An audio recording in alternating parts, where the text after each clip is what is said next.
Maintenant, la prochaine étape, c'est de voir comment on peut dessiner des images. Il faut savoir qu'on a un système de coordonnées ici où le coin supérieur gauche du canevas, c'est le point 0, 0. Notre valeur de x augmente vers la droite et, contrairement aux mathématiques, notre valeur de y augmente vers le bas. Okay? Donc, ce qu'on va commencer à faire ici, tout simplement, c'est on va venir tracer un rectangle.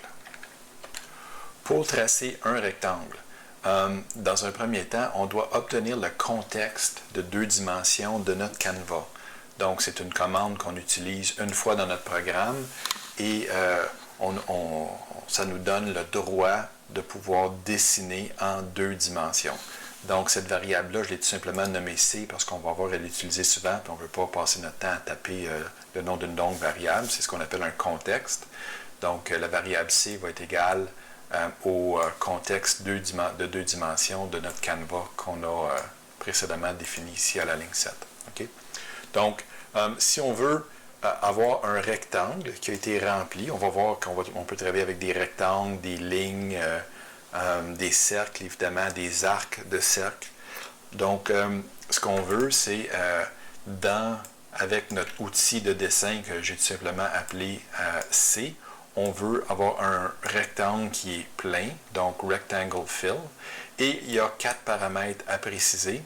Les 2 premiers paramètres se trouvent à être les coordonnées en X et en Y de notre rectangle. Donc, si on veut les placer complètement en haut à gauche, on choisirait 0, 0, et on aurait, par exemple, une largeur de, par exemple, 200 pixels et une hauteur de 400 pixels. Donc, si on fait ça, qu'est-ce qu'on obtient? On obtient ici, effectivement, le coin supérieur gauche est à 0, 0. On a 200 pixels en X et 400 pixels en Y. Si on veut déplacer le coin supérieur gauche, on peut le mettre un peu plus vers le milieu, par exemple. On peut dire qu'on va le mettre à 300. Puis si on veut le faire baisser ici, on peut le baisser, par exemple, à 250. Et puis, on va aller voir qu'est-ce qui se passe avec notre rectangle. Puis on voit que notre rectangle s'est déplacé, puis il est même peut-être un peu trop long ici. Donc, je vais aller changer cette dimension. Si je veux faire un genre de carré, je peux faire ça en mettant évidemment les dimensions pareilles. Donc, j'ai un carré qui est plus dans le centre.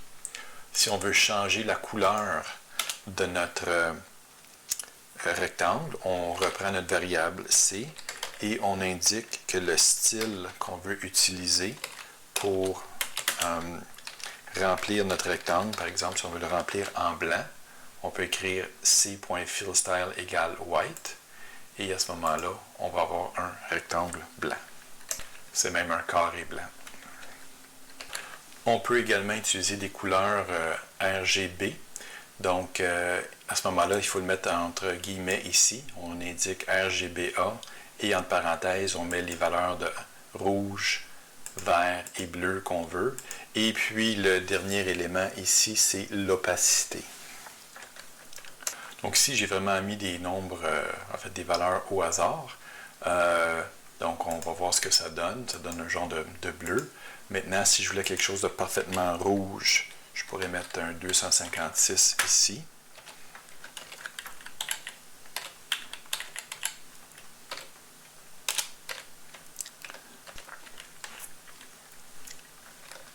Donc ici, si je décide d'avoir un autre carré, je vais déplacer par exemple son centre un peu et ses valeurs x, y. Je vais sauvegarder ça. Et puis, qu'est-ce qui se passe? Donc, on voit ici que j'ai un autre carré qui vient s'ajouter. Il s'est déplacé peut-être un peu trop. On va le mettre juste à 200, par exemple. OK. Donc, on voit qu'il y a une intersection. Ce carré-là, par exemple, si je veux qu'il soit dessiné en bleu, bien juste avant de le dessiner, je vais venir mettre mes couleurs RGB pour avoir juste du bleu. Puis on voit ici que vraiment le bleu est parfaitement opaque et vient cacher le rouge. Maintenant, si je veux travailler avec un peu plus d'opacité, je peux venir changer le dernier paramètre. Ici, je peux le mettre par exemple à 0.5. Puis on voit que le carré bleu est devenu comme transparent à moitié. Donc, on voit un peu le rouge qui commence à transparaître. Si je veux réduire l'opacité, par exemple, à 0,1, ben, on voit là que notre carré est presque pas visible. Puis évidemment, ben, il y a le vert en dessous aussi là, qui transparaît à travers le carré bleu. Donc ça, on ne l'utilisera pas nécessairement dans notre jeu, mais je voulais vous montrer que c'est possible de changer. Quand on veut changer la couleur d'un élément, on peut choisir une valeur RGB et aussi donner une valeur d'opacité. OK, maintenant qu'on a vu comment remplir un rectangle, on va voir comment on peut dessiner un cercle. Bon, un cercle, c'est un petit peu plus compliqué. Je vous avoue que vous allez mieux comprendre tous ces concepts-là quand vous allez faire vos mathématiques en 5e secondaire, mais je vais faire du mieux que je peux là, pour vous expliquer un peu comment on dessine un cercle. Donc, en HTML, la première chose qu'on fait quand on veut dessiner un cercle, c'est qu'on dit qu'on veut dessiner un trajet, une trajectoire. Donc, il faut dire à notre système qu'on veut débuter un trait. On va appeler ça un trait de crayon, par exemple. Donc, on peut s'imaginer que la commande de la ligne 15, ici, spécifie qu'on veut commencer un trait de crayon. Donc, C.begin_path. Ensuite, quand on y pense, ben, un cercle, c'est un arc. Okay? Donc, là, il y a beaucoup d'informations qu'il faut prévoir. Donc, c'est un arc complet. Donc, on va commencer par préciser les coordonnées où on veut commencer à dessiner notre arc. Okay? En fait, ça se trouve être les coordonnées du centre du cercle. Donc, 200, 200, ici, c'est ce que j'ai choisi. 50, ici, c'est le rayon de l'arc ou du cercle qu'on veut tracer. Donc, 50 pixels. Le reste ici, okay, ça nous dit qu'on veut commencer à l'angle 0 et qu'on veut continuer jusqu'à l'angle 2π. Okay?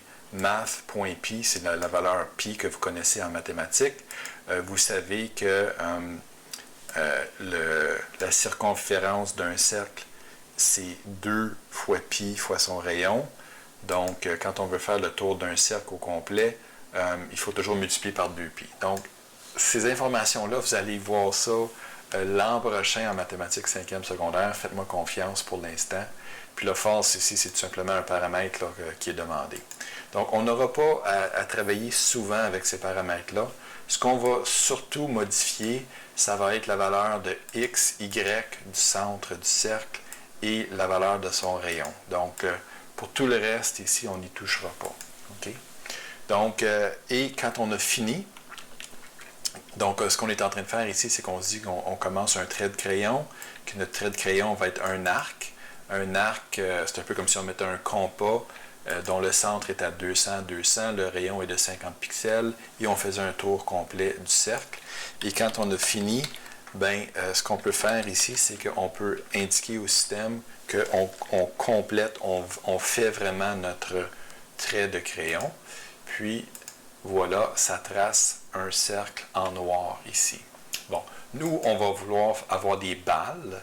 Donc, ce n'est pas vraiment un stroke qu'on va vouloir faire. On va vouloir remplir le dedans de notre trajet. Donc, on va vouloir faire un fill à la place. Et puis, ça nous donne un cercle ou un disque noir.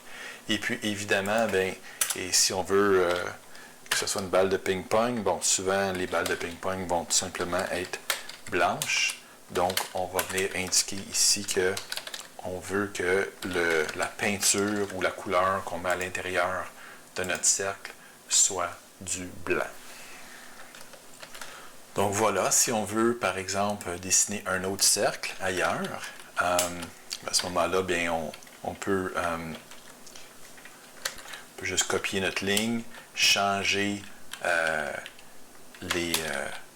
la valeur. Si on veut tasser notre cercle, par exemple, plus vers la gauche, à ce moment-là, on peut le sauvegarder, puis on va avoir deux cercles. Okay? Donc, on voit ici qu'on a le même rayon, on a la même valeur de y, mais notre valeur de x a changé. Donc, effectivement, notre rayon est pareil, notre valeur de X a changé.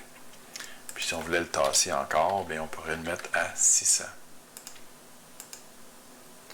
Donc, ça va être l'idée de, quand on va vouloir avoir de l'animation, c'est qu'on va venir modifier, quand on va vouloir que notre cercle se déplace, on va vouloir venir modifier nos X et nos Y rapidement, à chaque fois que par exemple, on va vouloir changer ça 60 fois par seconde pour que l'utilisateur qui regarde notre écran ait l'impression que le cercle se déplace. Donc, ça va être le grand principe pour faire ça. Maintenant, étant donné qu'on va travailler beaucoup avec, en fait, des balles de ping-pong, dans la prochaine étape, on va voir comment on peut se définir un objet qu'on appelle une balle, qui va essentiellement être un cercle blanc rempli, et on va voir comment on va pouvoir manipuler les paramètres de cette balle-là pour le faire déplacer à l'écran.